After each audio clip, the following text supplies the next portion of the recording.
आवाज समाचार में आपका स्वागत है। आपके साथ मैं हूं विपिन भट्ट। तो मार्केट क्लोजिंग और कमोडिटी राउंडअप के बाद अब बारी है कि हम बाकी दुनिया की खबरों से आपको अवगत कराएं, आपको बताएं कि इस वक्त दुनिया में क्या कुछ घट रहा है और क्या आपके लिए जानना जरूरी है। तो आइए इस वक्त की शुरुआत करते हैं इन आवाज समाचार की इस हेडलाइन के साथ।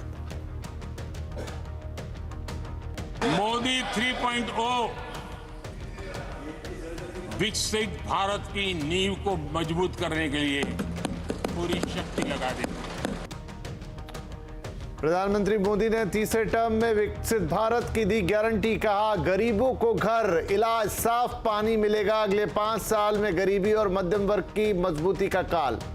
गरीब और मध्यम वर्ग की मजबूती का काल।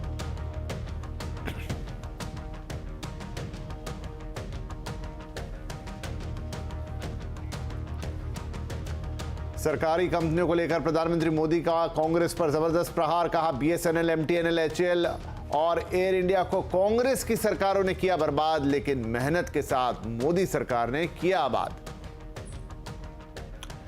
अपने अभिभाषण में कांग्रेस पर पीएम मोदी का तीखा वार। कहा, आजादी के बाद से ही कांग्रेस रही कंफ्यूज, न सोच, न नीति और न नेता। नेहरू जी भी थे आरक्षण के खिलाफ, लेकिन मोदी सरकार ने आदिवासी से लेकर ओबीसी के लिए किए बड़े काम। निफ्टी बैंक एक्सपायरी के दिन बाजार में रहा उतार चढ़ाव। बाजार निचले स्तर से सुधर कर हुआ बंद। मिड और स्मॉल कैप शेयरों में आज रही खरीदारी। पीएसयू, बैंक, रियल्टी शेयरों में तेजी का दिन, तो आईटी में रहा दबाव। बाजार में आईपीओ की बहार। 3 आईपीओ राशि पेरिफेरल्स, जना स्मॉल फाइनेंस बैंक और कैपिटल स्मॉल फाइनेंस बैंक में निवेश का मौका। और ट्रेडिंग टाइम बढ़ाने को एएनएमआई बोर्ड से मिली सैद्धांतिक मंजूरी। सेबी को औपचारिक चिट्ठी देगा ब्रोकर्स इंडस्ट्री का स्टैंडर्ड फोरम आईएसएफ। सीएनबीसी आवाज की बिग एक्सक्लूसिव।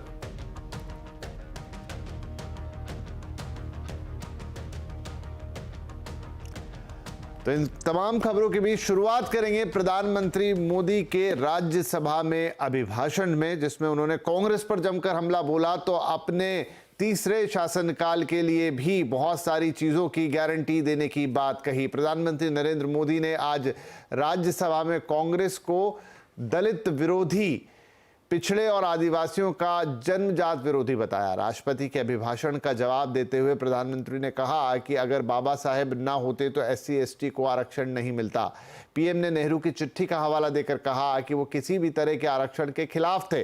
सदन से राहुल गांधी की अनुपस्थिति पर भी उन्होंने चुटकी ली।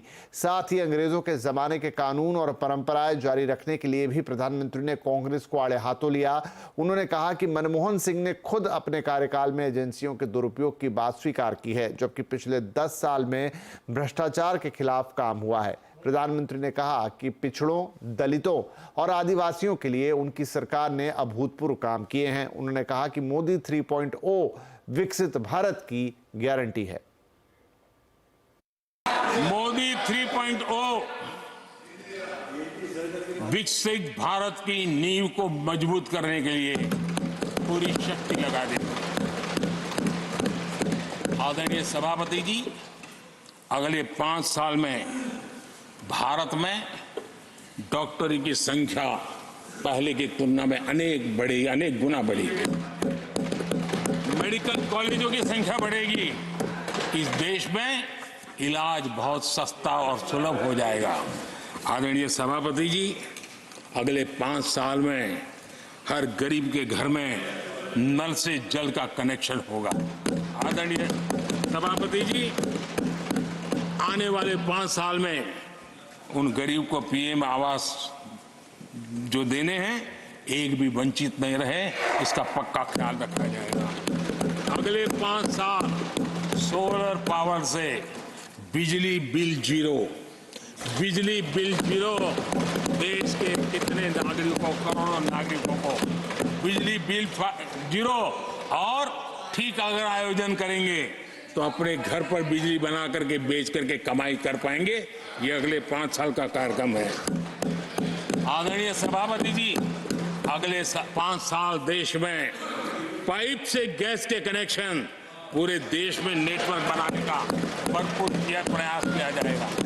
सभापति जी, आने वाले 5 साल हमारी युवा शक्ति का दम पूरी दुनिया देखेगी।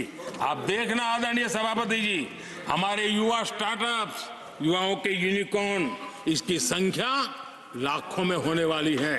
और इतना ही नहीं, टियर 2 टियर 3 सिटी नए नए स्टार्टअप से उसकी एक नई पहचान के साथ उभरने वाला है। ये मैं 5 साल का चित्र मेरे सामने देख रहा हूं। आदरणीय सभापति जी, रिसर्च फंडिंग, उसकी वृद्धि का प्रभाव आप देखना, पिछले 7 दशक में जितने पेटेंट नहीं हुए हैं उतने रिकॉर्ड पेटेंट फाइल होने का दिन आने वाले 5 साल में मैं देख रहा हूं कि देश जिनकी वारंटी खत्म हो गई है उनकी बातें सुन नहीं सकता है। जिसकी गारंटी की ताकत देखी है उसके विचारों के भी विश्वास करते हुए आगे बढ़ेगा। उस जमाने में हेडलाइन बना करती थी, मारुति शेयर का क्या चल रहा है। मैं उसकी गहराई में नहीं जाना चाहता हूं, वरना उनको वहां तक पानी पहुंचेगा कि शायद यहाँ पर करंट लग जाएगा। कांग्रेस ने कहा कि हमने पीएसयू बेच दिए, पीएसयू डुबो दिए, बाती की बातें यहाँ सुन, और वरिष्ठ लोगों के मुंह से सुन रहा था। याद कीजिए, बीएसएनएल, एमटीएनएल को बर्बाद करने वाले कौन थे? वो कौन सा कालखंड था जब बीएसएनएल, एमटीएनएल बर्बाद हो चुके? जरा याद कीजिए, एचएएल, उसकी दुर्दशा क्या करके रखी थी, बर्बादी। और जाकर के गेट पर भाषण देकर के 2019 का चुनाव लड़ने का एजेंडा तय होता था एचएएल के नाम पर। आदरणीय सभापति जी, एयर इंडिया को किसने तबाह कर दिया, किसने बर्बाद कर दिया? ये हालत कौन लाया था? आज जिस बीएसएनएल को आपने तबाह करके छोड़ा था ना, वो बीएसएनएल आज made in India 4G, 5G उस तरफ आगे बढ़ रहा है और दुनिया का ध्यान आकर्षित कर रहा है। आदरणीय सभापति जी, एचएएल के लिए इतने भ्रम फैलाए, आज रिकॉर्ड मैन्युफैक्चरिंग एचएएल देख रहा है, रिकॉर्ड रेवेन्यू जनरेट कर रहा है एचएएल। गांवों में किसी का बड़ा बंगलो हो, लेने का मन करता हो, लेकिन हाथ ना लगता हो तो फिर हवा फैला देते, ये भूतिया बंगला है, यहां जो जाता है ऐसी हवा फैला देते, कोई लेता नहीं, फिर पैदा करके लपक लेते। एलआईसी क्या चलाया? आदरणीय सभापति जी, मैं सीना तान करके सुनाना चाहता हूं, आंखें ऊंची करके सुनाना चाहता हूं, आज एलआईसी के शेयर रिकॉर्ड स्तर पर ट्रेड हो रहे हैं। 2014 में देश में 234 पीएसयू थे, 234 2000 उनके यूपीए के 10 साल के कालखंड में। अब 14 में जब उन्होंने छोड़ा, 234 आज 254 है। 234 थे, आज 254 है। आज अधिकतर पीएसयू रिकॉर्ड रिटर्न दे रहे हैं और इन्वेस्टर्स का भरोसा पीएसयूज की तरफ बढ़ रहा है। जो छोटा सा भी शेयर बाजार जानते हैं, इनको समझ आता है, नहीं समझता है तो किसी को पूछो। हमारे 10 वर्ष में पीएसयू की नेट वर्थ 9.5 लाख करोड़ से बढ़कर के 17 लाख करोड़ हो गई है। हम मेहनत करके इतनी बाहर लाए, इतनी प्रतिष्ठा बढ़ी है। आपको खुशी होनी चाहिए, भ्रम मत फैलाइए, बाजार में हवा ऐसी न फैलाइए कि देश के सामान्य निवेशक के मन को उलझन में आ जाए। तो प्रधानमंत्री ने आज अपने भाषण में शेयर बाजार का भी जिक्र किया। पीएसयू के माध्यम से उन्होंने कहा कि कैसी क्या चीज़ें थी और उनकी सरकार ने किस तरीके से पीएसयूज का काया पलट किया। ये भी वो कह रहे थे कि जिन्हें शेयर बाजार समझ में आता है उन्हें बातें आसानी से समझ में आई नहीं तो किसी से जाके पूछी भी जा सकती है। लेकिन लोकसभा की तरह आज भी कांग्रेस पर लगातार उनके वार जारी रहे। चलिए और डिटेल में हम बातचीत करेंगे इस बारे में जो प्रधानमंत्री का आज उद्बोधन रहा राज्यसभा में। लेकिन अब रुख कर लेते हैं बाजार का, बात करते हैं आज के बाजार की। आज निफ्टी बैंक एक्सपायरी का दिन था और बाजार में उतार चढ़ाव रहा। इसी के साथ सेंसेक्स 34 अंक गिरकर बंद हुआ तो निफ्टी केवल 1 अंक चढ़कर बंद हुआ है। आज सबसे ज्यादा तेजी पीएसयू बैंक रियल्टी शेयरों में रही, वहीं आईटी पीएससी शेयरों पर आज दबाव देखा गया। तो आइए मार्केट का हाल हमारे साथ हैं सुमित, उनसे समझते हैं। तो सुमित, मार्केट का हाल तो हमें समझ में आ गया, किस तरीके का आज एक मिक्स ट्रेंड मार्केट में देखने को मिला, लेकिन इस बीच कौन से सेक्टर्स थे जो अच्छा कर पाए और कहां पर बात नहीं बनी? जो अभी आप कह रहे थे कि पीएसयूज में आज जोरदार तेजी है, उसी पीएसयू के साथ मैं शुरुआत करूंगा। एक बढ़िया तेजी पीएसयू स्पेस में आई तो आज बैंकिंग निफ्टी के टॉप गेनर में एसबीआई आपको दिखाई पड़ेगा। पुणे 4% का उछाल यहां पर। नंबर से पहले ग्रासिम 2.5% ऊपर, एचडीएफसी लाइफ लगातार दूसरा दिन 2% ऊपर। जेएसडब्ल्यू स्टील करीब 2% का उछाल यहां आता दिखाई पड़ा। गिरने वाले शेयरों में आईटी में प्रेशर था। टेक महिंद्रा 2.5% नीचे, इन्फोसिस 2% नीचे। नंबर्स से पहले पावर ग्रिड नंबर्स बाजार बंद होने के बाद आए हैं। अदानी पोर्ट करीब 1.5% की बिकवाली यहां देखने को मिली। मिड कैप में शानदार नंबर ईआईएच के upper circuit, Indian overseas bank block deal के बाद करीब 20% ऊपर। UCO bank and central bank of India, तमाम पीएसयू बैंक जो कि जोरदार तेजी में आपको दिखाई पड़ेंगे। गिरने वाले शेयरों में एनएलसी इंडिया नंबर्स के बाद 10% नीचे, सिरमा एसजीएस नंबर्स के बाद 8% नीचे, रेडिंगटन नंबर्स के बाद 7% नीचे और जीएसएफसी नंबर्स के बाद 6% नीचे। इसके अलावा पीएसयू बैंक का बोलबाला था तो आईओबी 18% ऊपर, यूको बैंक 17% ऊपर, सेंट्रल बैंक 12% ऊपर और बैंक ऑफ महाराष्ट्र करीब 8% का उछाल यहां पर आता हुआ दिखाई पड़ा। तो पीएसयू बैंक्स के नाम आज की पूरी तेजी का दारोमदार रहा। बिल्कुल, आज पीएसयूज का ही दिन था और वो आपने देखा कि कैसी तेजी आज इन्होंने दिखाई। बहुत शुक्रिया सुमित इस मार्केट अपडेट के लिए। चलिए आगे बढ़ते हैं। आज से 3 नए आईपीओज भी खुल गए हैं जिसमें राशि पेरिफेरल्स, जना स्मॉल फाइनेंस बैंक और कैपिटल स्मॉल फाइनेंस बैंक शामिल है। ग्लोबल टेक्नोलॉजी ब्रांड्स का डिस्ट्रीब्यूशन देखने वाली कंपनी राशि पेरिफेरल्स का आईपीओ 7 से 9 फरवरी तक खुला रहेगा। आईपीओ का जो साइज है वो 600 करोड़ रुपए का है।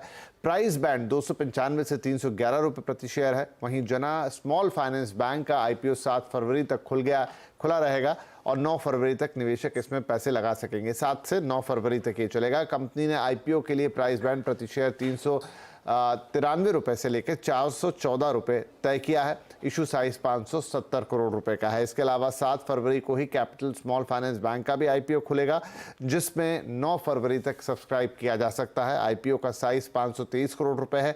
इसमें 450 करोड़ रुपए के फ्रेश इक्विटी शेयर जारी होंगे।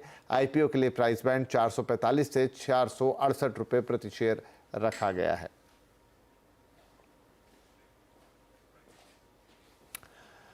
ब्रोकर्स ट्रेडिंग के घंटे बढ़ाने को तैयार होते नजर आ रहे हैं। सीएनबीसी आवाज को एक्सक्लूसिव खबर मिली है कि association of national exchange members of India का बोर्ड ट्रेडिंग के घंटे बढ़ाने के लिए सैद्धांतिक तौर पर सहमत हो गया है। हालांकि एएनएमआई सिर्फ इंडेक्स फ्यूचर के घंटे बढ़ाने के लिए ही फिलहाल के लिए सहमत हुआ है।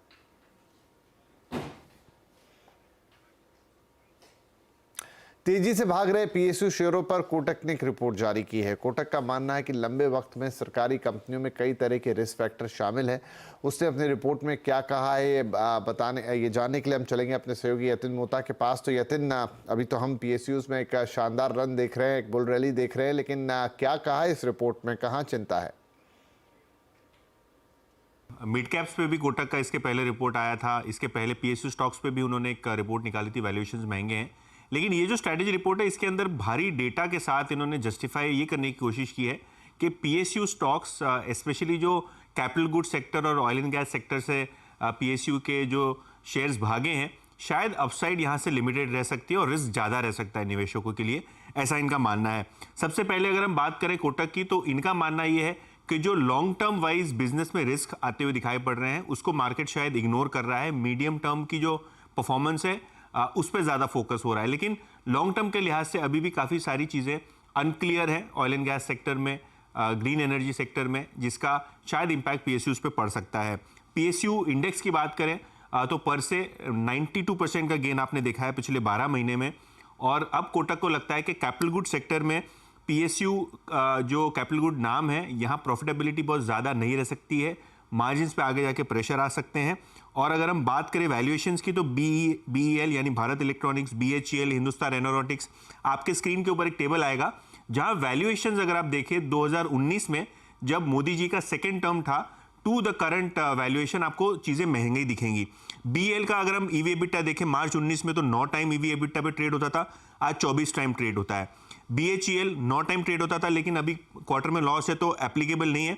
लेकिन अगर हम कोची शिपयार्ड की बात करें तो 5-5.5 के ईवी एबिटा पे ट्रेड होता था और 25 टाइम ट्रेड हो रहा है।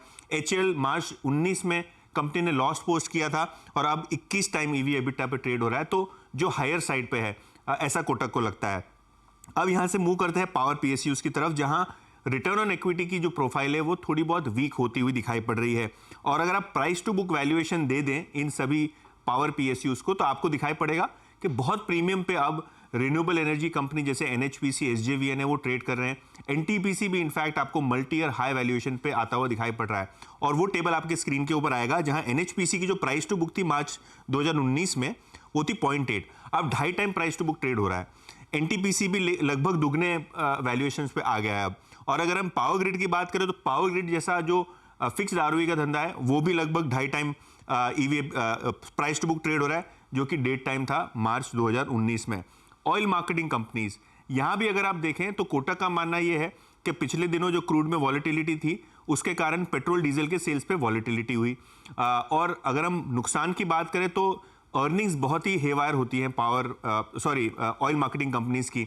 और अगर हम वैल्यूएशन देख लें बीपीसीएल, एचपीसीएल का, तो जो 2019 में इनका वैल्यूएशन था मार्च में, उससे 15 से 20% प्रीमियम पे ऑलरेडी सारे के सारे ऑयल मार्केटिंग कंपनीज ट्रेड हो रहे हैं। और अभी करंट वैल्यूएशन देख लें तो फॉरवर्ड बेसिस पे बीपीसीएल, एचपीसीएल और आईओसी इन सभी के जो पीज हैं वो एक्सपैंड हो चले हैं। खास करके बीपीसीएल और आईओसी 10 के पी मल्टीपल पे ट्रेड कर रहे हैं, जो कि कोटक के हिसाब से काफी महंगे हैं। और आगे जो ग्रीन एनर्जी का ट्रांजिशन है इसका भी एक बड़ा रिस्क मार्केट इग्नोर कर रहा है। जी सुमित, शुक्रिया। और आपको बता दें अब हम कि एफएनओ गुरुकुल की शानदार सफलता के बाद सीएनबीसी आवाज ला रहा है एफएनओ गुरुकुल सीजन 2। दूसरा सीजन पहले के मुकाबले कहीं ज्यादा धमाकेदार होने जा रहा है। 10 से 11 फरवरी के बीच होने वाले इस वेबिनार में आपके पास इंडस्ट्री के दिग्गजों से फ्यूचर और ऑप्शंस की बारीकियां सीखने का एक बड़ा मौका होगा, और वो भी बिल्कुल सरल भाषा में, ताकि आप इनसे अपनी ट्रेडिंग को बेहतर बना पाए। इस बार गुरुकुल में पोर्टफोलियो मैनेजमेंट पर भी खास फोकस रहेगा, तो फटाफट रजिस्ट्रेशन कराएं। रजिस्ट्रेशन के लिए QR कोड स्कैन करें या फिर हमारी स्क्रीन पर दी गई हमारी वेबसाइट पर आएं। और ज़्यादा जानकारी के लिए आप हमारे सोशल मीडिया हैंडल्स पर भी विजिट कर सकते हैं। एफएनओ गुरुकुल के वेबिनार में बाजार के दिग्गजों से सरल भाषा में एफएनओ सीखने के लिए अभी कीजिए रजिस्टर। दुनिया की तीसरी सबसे बड़ी अर्थव्यवस्था बनने की तरफ तेजी से भारत बढ़ रहा है। मोदी सरकार ने रखा है देश को $10 ट्रिलियन की इकोनॉमी बनाने का लक्ष्य, और 25 साल की विशाल योजना पर काम चल रहा है। इसी सिलसिले में उद्योग जगत के दिग्गजों के साथ सीएनबीसी टीवी 18 कर रहा है थॉट लीडरशिप फोरम का आयोजन, जहां होगी इंडिया के सुपर ग्रोथ प्लान पर एक बड़ी चर्चा। तो देखिए सीएनबीसी टीवी 18 का the growth summit vision for $10 trillion economy 8 फरवरी को मुंबई से लाइव शाम 5:15 से। आवाज समाचार अब कुछ और खबरें। नीतीश कुमार के एनडीए में शामिल होने के बाद इंडिया गठबंधन में बिखराव की खबरें आ रही हैं। ताजा खबर उत्तर प्रदेश से है। सूत्रों के मुताबिक राष्ट्रीय लोकदल यानी आरएलडी के अध्यक्ष जयंत चौधरी एनडीए गठबंधन में शामिल हो सकते हैं। सूत्रों की माने तो एक केंद्रीय मंत्री के साथ जयंत चौधरी की कल देर रात बैठक हुई। इसमें बीजेपी की तरफ से आरएलडी के विलय की बात रखी गई। वहीं जयंत चौधरी ने एनडीए से 7 सीटों की मांग की है, जबकि एनडीए ने आरएलडी को 3 सीटों का ऑफर दिया है। आपको बता दें कि अभी आरएलडी इंडिया गठबंधन का हिस्सा है। समाजवादी पार्टी के अध्यक्ष अखिलेश यादव आरएलडी को 7 सीटें देने का ऐलान कर चुके हैं। आरएलडी के एनडीए में जाने की खबरों पर शिवपाल यादव का कहना है कि जयंत चौधरी कहीं नहीं जा रहे हैं। केवल भारतीय जनता पार्टी के लोग भ्रमित कर रहे हैं। हम जानते हैं जयंत जी को, वो सेकुलर लोग हैं, वो इंडिया गठबंधन से मिलकर के ही चुनाव लड़ेंगे और भारतीय जनता पार्टी को। नीतीश कुमार से एनडीए में शामिल होने के बाद इंडिया गठबंधन बिखरने लगा है। कई दूसरी विरोधी पार्टियां एनडीए में शामिल हो सकती हैं। क्या विरोधियों को भी एनडीए पसंद आ रहा है? आज आवाज अड्डा में इसी पर होने जा रही है बड़ी चर्चा शाम 7:57 पर। तो जरूर जुड़िएगा हमारे साथ आज के आवाज अड्डा में, जहां पर होगी बड़ी चर्चा विरोधियों को भी एनडीए पसंद है 7:57 पर। लेकिन अब आपको बता देते हैं कि आज 5:57 यानी कंज्यूमर अड्डा में हम आपके लिए क्या लेकर आ रहे हैं, तो देखना मत भूलिए। सर्वाइकल कैंसर पर हमारी खास पेशकश, जांच से ही बचेगी जान, जहां एक्सपर्ट आपको बताएंगे बचाव और सुरक्षा के उपाय। और ये पूरा सप्ताह कैंसर अवेयरनेस वीक के तौर पर मनाया जाता है और हमारी खास जो पेशकश है, संजीवनी मुहिम कह लीजिए, वो भी कैंसर के अगेंस्ट है, उससे लड़ने के खिलाफ है। तो आज सर्वाइकल कैंसर पे बात होगी, जांच से बनेगी जान। 5:57 आज का कंज्यूमर अड्डा।